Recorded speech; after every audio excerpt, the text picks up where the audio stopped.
The shots were fired. Plus, police make an arrest in a Circle K robbery. The perpetrator they caught and where they found him. Straight ahead.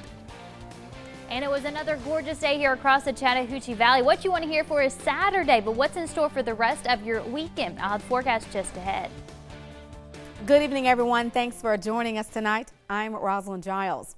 In our top story tonight, Columbus police searching for a gunman at this hour. The shooting happened just after midnight on Old Casita Road in South Columbus. A 31-year-old man was shot twice in the rear end and hand. According to police reports, he was taken to the hospital by private vehicle at Midtown Medical Center where he was treated and released. No arrests have been made. The report does not state what led up to that shooting. Columbus police arrest a man in connection with an armed robbery. Officials say 24-year-old Tommy Thomas, seen here of Forest Park, Georgia, was arrested last night. Now, according to police reports, Thomas was in the Macon State Prison in Oglethorpe, Georgia, about an hour south of Columbus. He is accused of snatching money out of the cash register at the Circle K on Manchester Expressway using a pink semi-automatic pistol. He will appear in Recorder's Court on Tuesday. A second suspect is now in custody in Columbus. His latest murder, detectives tell us, Roderick Phillips is now facing charges in the shooting death of Demetrius Williams. The shooting happened last Friday at Mellon Street and Bernard Drive. Williams later died at a hospital after being shot several times. His half-brother, Roger Thomas, has also been charged with murder in the case.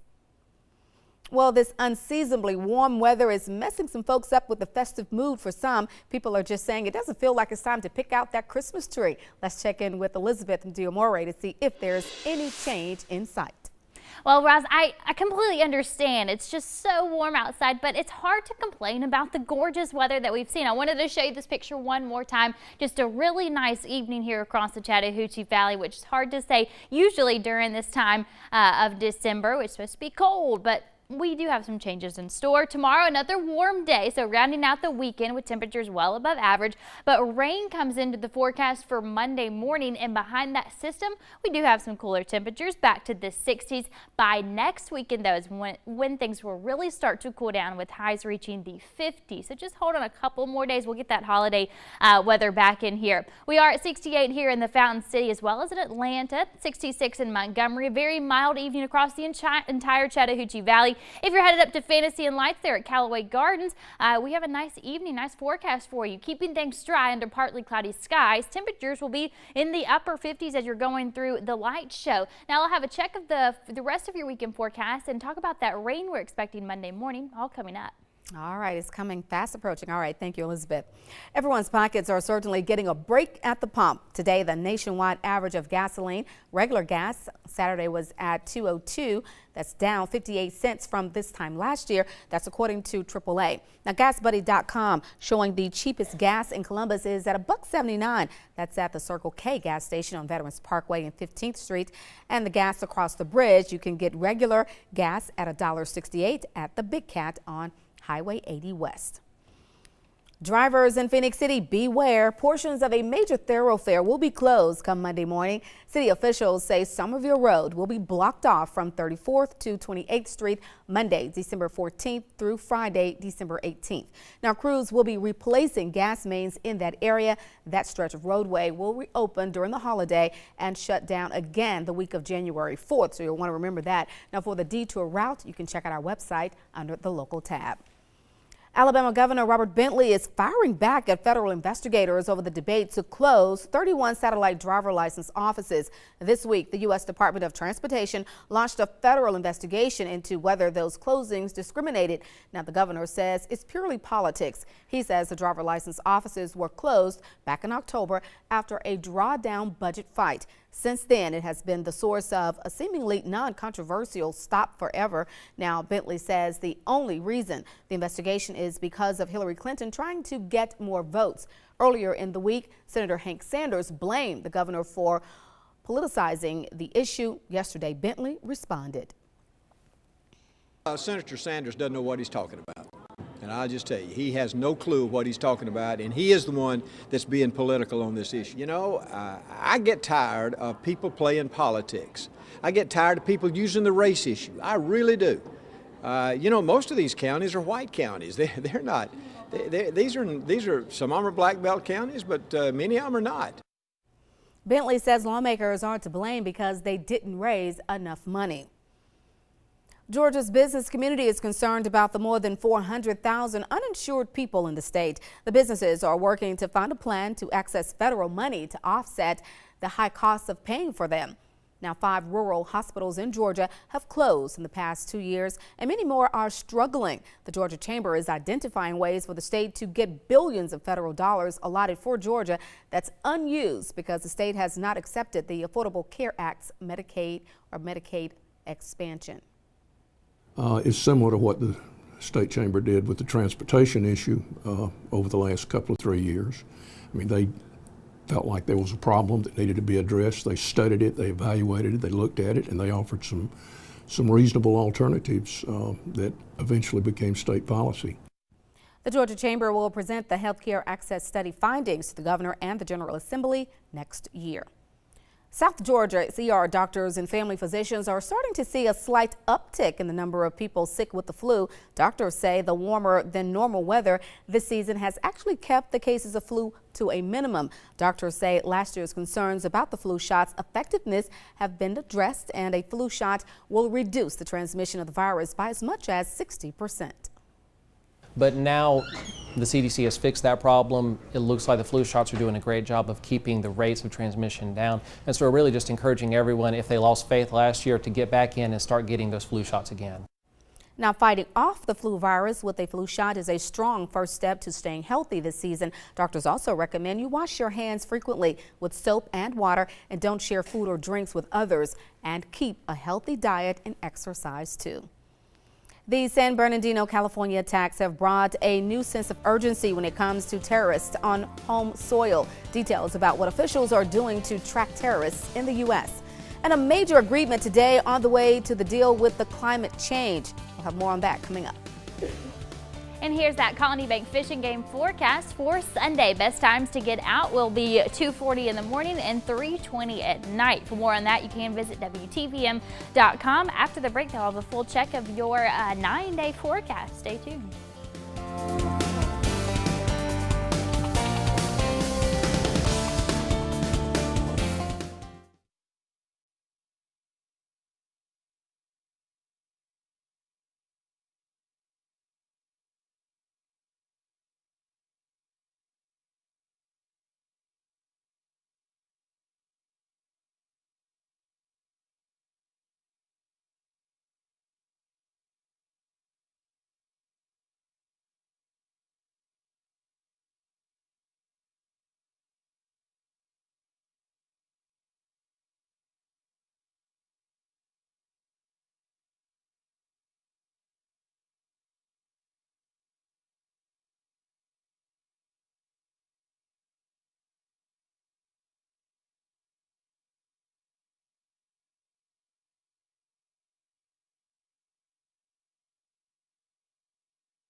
you can count on. This is WTVM News Leader 9.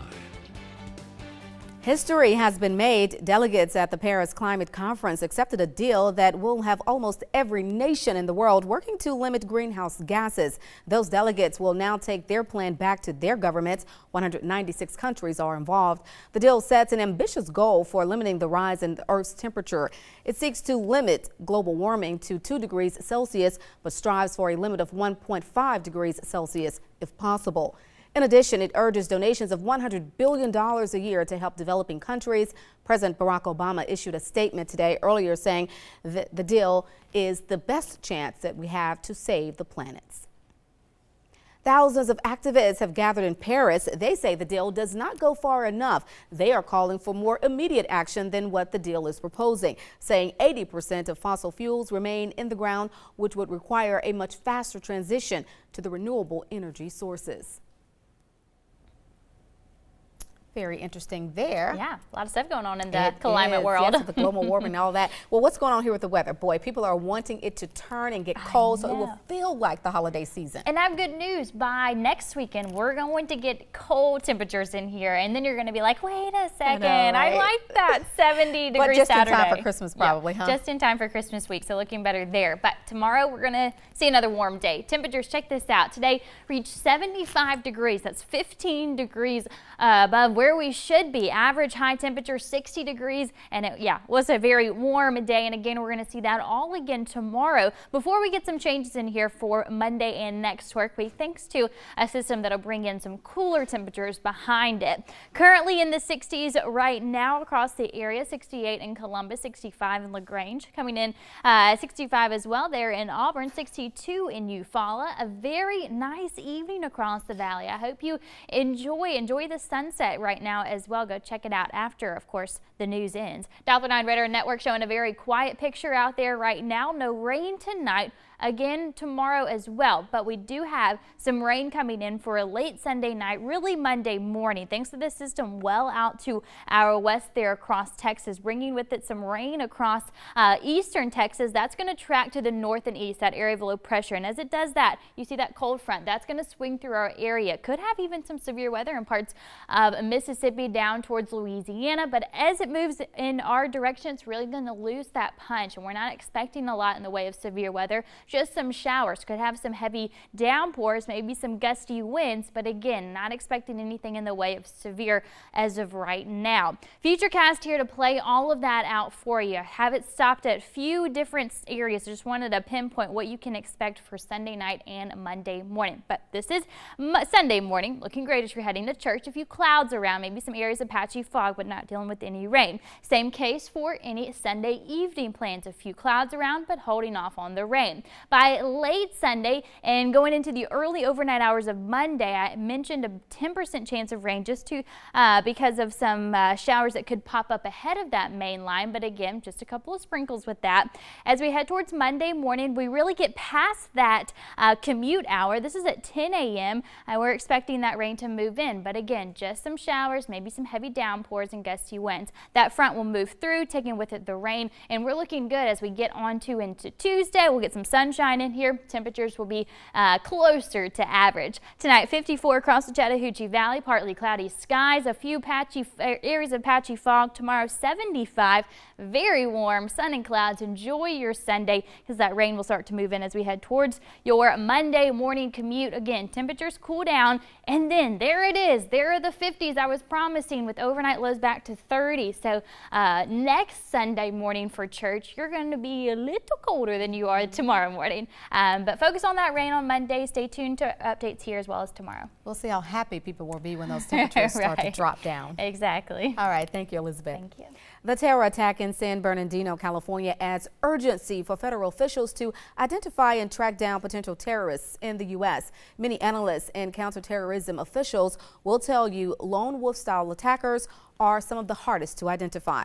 Polo Sandoval reports. There is no telling how many ISIS-inspired operatives may currently be in the U.S. There are, however, the numbers. The FBI reporting it has some 900 active cases where they're looking at potential ISIS sympathizers. Pair that number with figures published by the George Washington University earlier this month. They show at least 300 Americans and/or U.S.-based sympathizers who actively support ISIS on social media and spread the terror group's propaganda. 71 people have been arrested by U.S. authorities for so-called ISIS-related activities, 56 of them this year alone, the most terrorism-related arrests since 9/11, according to the GW report. Ahmed Mohammed El Gamal is one of them. The Arizona man is charged with helping a New York college student get ISIS training in Syria, his case among dozens making their way through federal court systems across the country.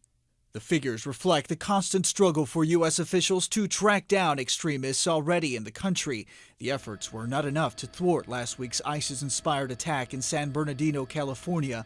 Investigators continue digging into Saeed Farouk and Tashfeen Malik's past. We also believe they were inspired by foreign terrorist organizations. We're working very hard to understand exactly their association and the source of their inspiration. The U.S. facing its greatest terrorism threat since 9/11, a sobering statement from the FBI. The FBI believes the trend of foreign fighters traveling from the U.S. to Syria and Iraq is on the decline, but it has been previously estimated by federal officials that more than 250 Americans have traveled abroad to join a terrorist group. Memorial services continue for the victims of last week's shooting massacre in San Bernardino. Mourners gathered yesterday in Riverside, California for the funeral of Damian Moss. The 58-year-old health department worker was one of 14 people killed inside Inland Regional Center. Moss's daughter says her father canceled a health inspection December 2nd to attend a training meeting. A lifelong friend of Moss spoke of him and his family after the Friday service. I'm so sorry for Trina and her kids. I can't say enough about Damian, how good he was and how shocking this is, and it's just terrible. I don't want to be here. Married couple Saeed Farouk and Tashfeen Malik are blamed for the massacre. They were later killed in a gun battle with police. Coming up, Columbus State's men's basketball team looks to keep its undefeated streak alive. Can they make it 7 games in a row? Plus, the Georgia Bulldogs have a very tough time ahead of them as a new offensive coordinator joins them. We'll tell you who Kirby Smart has picked up on his staff coming up next. And it was a thriller in Nashville as Auburn went to overtime with Middle Tennessee State on the court today. Could the Tigers get the win? Sports is next.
From WTVM Sports Leader 9, Paul Stockman.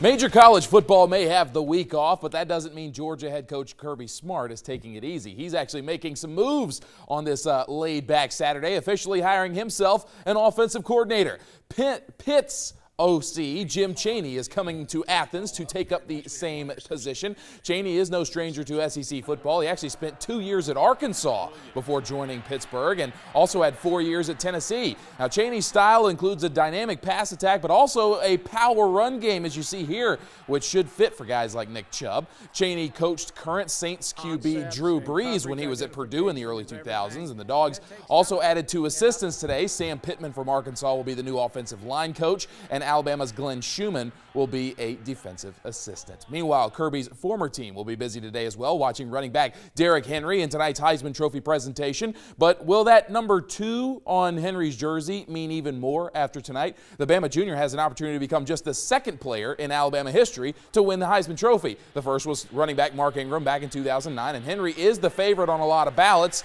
to take the trophy. He's got 1,986 yards, 23 TDs, and 4 games with 200 yards rushing. But he's going up against Stanford's Christian McCaffrey and Clemson's Deshaun Watson, who have had stellar seasons in their own right.